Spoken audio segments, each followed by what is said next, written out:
So hey guys, I welcome you all again in this HTML session. So earlier we have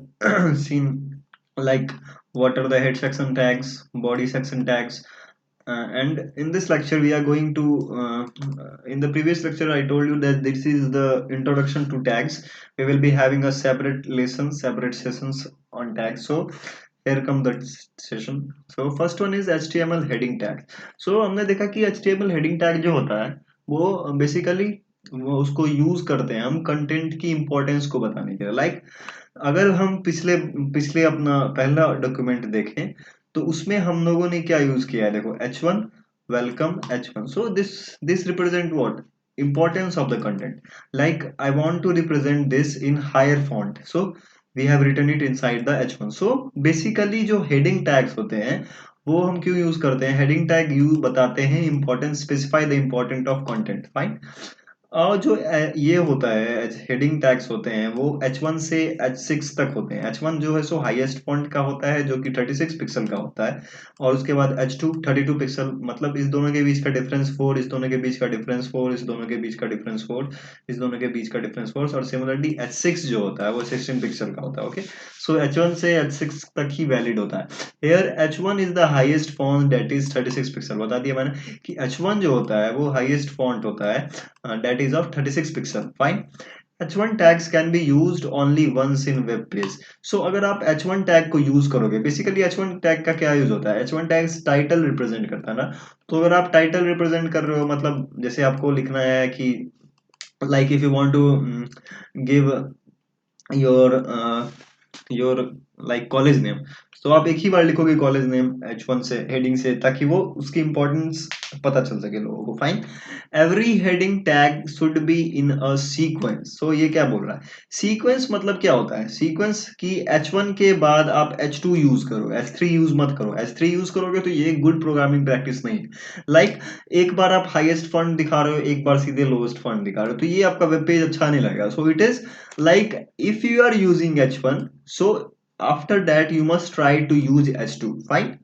H1 के बाद H2 H2 के बाद H3 H2 3 के बाद H4 we will be seeing like when we are practicing this tags तो basically ये theory part है programming part में आपको बताऊंगा दूसरा होता है पैराग्राफ टैग फाइन दूसरा होता है पैराग्राफ टैग फाइन वेट दूसरा क्या होता है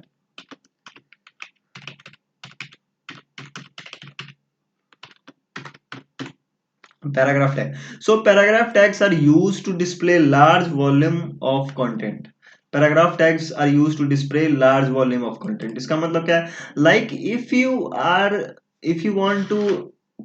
give the variety of content like if you want to give add more volume to your content अगर आपको बस टाइटल नहीं बताना like अगर आप एक स्कूल का वेब पेज डिजाइन कर रहे हो तो आपको स्कूल का क्या बताना पड़ेगा उसकी फीचर्स बतानी पड़ेगी तो उसको आप पैराग्राफ टैग के अंदर लिख सकते हो क्योंकि बहुत लेंदी हो जाएगा तो उसको उसके लिए आप क्या यूज करोगे पैराग्राफ टैग हेयर अगर हम here I want to discuss these two tags this are one BR tag and second one is HR tag BR tag is used to break the content like अगर आप एक content से दूसरे content में move करना चाहते हो like we will be seeing this in practical अगर आप एक कंटेंट से दूसरे कंटेंट दूसरे मतलब एक टैग से दूसरे टैग के बीच मूव करना चाहते हो तो आपको BR टैग यूज करना पड़ेगा HR टैग अगर आपको हॉरिजॉन्टल लाइन देना है एक टैब तो दूसरे टैब के बीच में तो आप HR टैग का यूज करोगे तीसरा होता है लिंक और एंकर टैग लिंक और एंकर टैग्स पहले पहले बताया है एंड लिंक टैग का मतलब क्या होता है ये एक नेविगेशन प्रोवाइड करता है आपके वेब पेज से दूसरे वेब पेज के लिए लाइक अगर आपको अपने वेब पेज से फेसबुक का यूआरएल फेसबुक के यूआरएल को ऐड करके फेसबुक पे जाना है तो आप फेसबुक का क्या करोगे यूआरएल ऐड कर लोगे URL is what path path of Facebook fine तो आप अपने वेबसाइट वेब पेज पे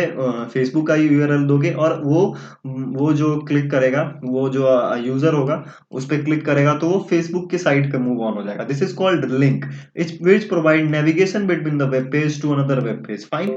और अनदर वेबसाइट और any other file as well fine इसको हम रिप्रेजेंट करते हैं ए टैग से A tag fine A tag can be use to create the link create करने के लिए और आपको इसके अंदर यूआरएल डालना है मतलब AHREF ahref, और इसके अंदर आपको पाथ देना पड़ेगा, जैसे www.http www.facebook.com, फाइन। तो आप यहाँ पे लिख सकते हो फेसबुक और ये बंद हो जाएगा। We will be seeing this all thing while practical.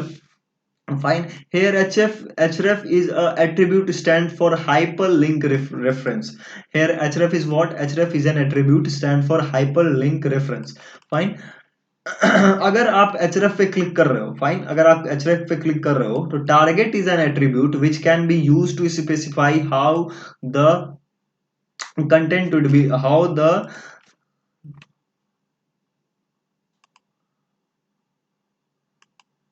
how the content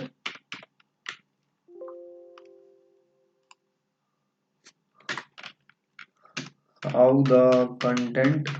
would be open. Like अगर आप target underscore blank दे रहे हो तो it will be used to display in a new tab. अगर आप टारगेट अंडरस्कोर ब्लैंक दे रहे हो तो वो कंटेंट जो है सो वो जो href है वो सीधे आपको दूसरे टैब पे प्रोसीड कर देगा। अगर आप टारगेट अंडरस्कोर पेरेंट दे रहे हो तो can be use to open in the same page. अगर टारगेट अंडरस्कोर सेल्फ दे रहे हो तो आपको लिंक्ड पेज पे मूव करेगा। अगर टारगेट अंडरस्कोर टॉप दे रहे हो तो इन अ कंप्लीट न्यू विंडो पे आपको वो नया साइट खुलेगा, फाइन। अगर आप टारगेट अंडरस्कोर ब्लैंक दे रहे हो तो वो नया साइट, जैसे फेसबुक का हमने टारगेट मतलब फेसबुक का यूआरएल दिया है तो वो एक नया टैब में खुल जाएगा। अगर आप टारगेट अंडरस्कोर पेरेंट दे रहे हो तो वो उसी सेम पेज पे खुल जाएगा, मतलब आपका जो पेज था वो मतलब वो डिसअपियर हो जाएगा और फेसबुक का पेज खुल जाएगा। अगर आप टारगेट अंडरस्कोर सेल्फ दे रहे हो तो उसके लिंक्ड पेज पे खुल जाएगा। अगर टारगेट अंडरस्कोर टॉप दे रहे हो तो एक कंप्लीट नए विंडो पे वो लिंक खुल जाएगा, fine. So so after this lecture we will be seeing कि कैसे हम इसको यूज करते हैं, मतलब जैसे ये लिंक टैग क्या होता है, हेडिंग टैग क्या होता है, इसको हम प्रैक्टिकल विजुअल स्टूडियो कोड पे इसका कोड राइट करके देखेंगे कैसे ये काम करता है, फाइन। So thank you.